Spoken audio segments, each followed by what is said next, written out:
जब इंसान अपनी अच्छाइयों को बढ़ाते जाएगा और अपनी बुराइयों को निकालते जाएगा, तब वह स्वयं भगवान बन जाएगा।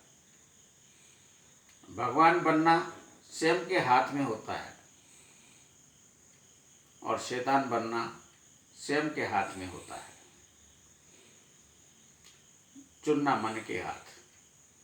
जो मन जो मार्ग चुनता है उसी मार्ग पर चलता है।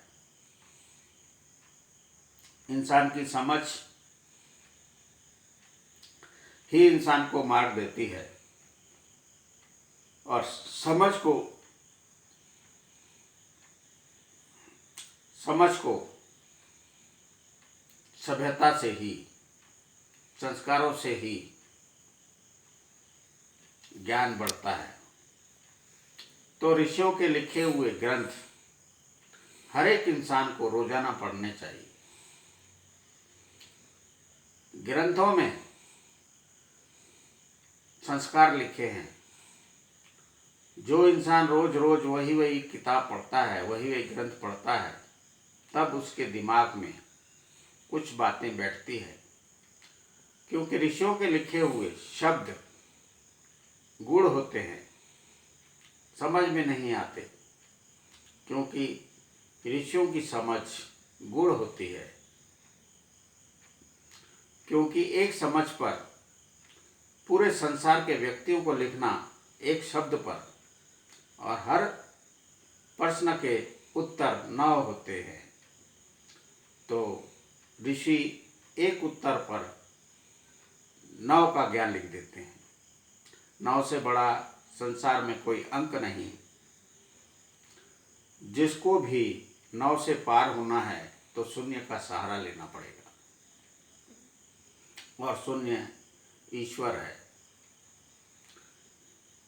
ईश्वर को समझना अर्थात शून्य को समझना।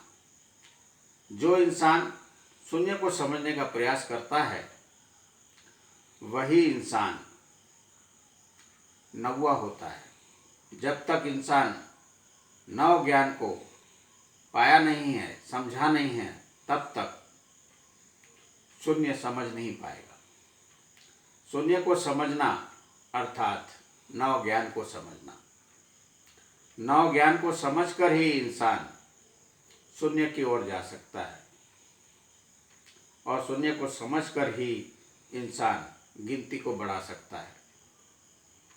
गिनती को बढ़ाना है तो नव ज्ञान समझने की आवश्यकता है। जब तक इंसान नव ज्ञान को समझा नहीं है तब तक निभा नहीं सकेगा। इंसान कहता तो है मैं रिश्तों को बनाना चाहता हूँ, निभाना चाहता हूँ, पर रिश्ते समझते नहीं, निभाते नहीं। कारण रिश्तों को निभाने के लिए दूसरों को समझाने की आवश्यकता से पहले स्वयं को समझना होता है कि मेरे से क्या गलती है। असंस्कारी संसार में संस्कारों को अपेक्षा रखना इंसान की मूर्खता है। जब तक इंसान स्वयं संस्कारी नहीं बनता तब तक किसी को समझा नहीं सकता। और संस्कारों में सिर्फ नव ज्ञान होते हैं। नव ज्ञान इंसान जब तक समझेगा नहीं तब तक संस्कार नहीं पाल सकता।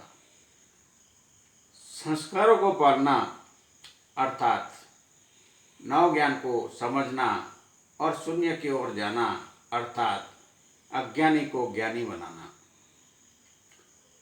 ईश्वर कहता है मैं शून्य हूँ, जहाँ ज्ञान नहीं वहाँ मैं हूँ, और जहाँ ज्ञान है वहाँ भी मैं हूँ। मैं जानवर में भी हूँ, चींटी में भी हूँ, पक्षी में भी हूँ, जल जीव में भी हूँ, आकाश में भी हूँ, पाताल में भी हूँ, कण में भी हूँ, मण में भी हूँ। हर जगह मैं ही मैं हूँ। तेरा सामना जहाँ भी होता है मैं से ही होता है। तू जिसको भी छुएगा, जिससे भी बात करेगा, वहाँ तेरा सामना मैं अष्टांग से होगा।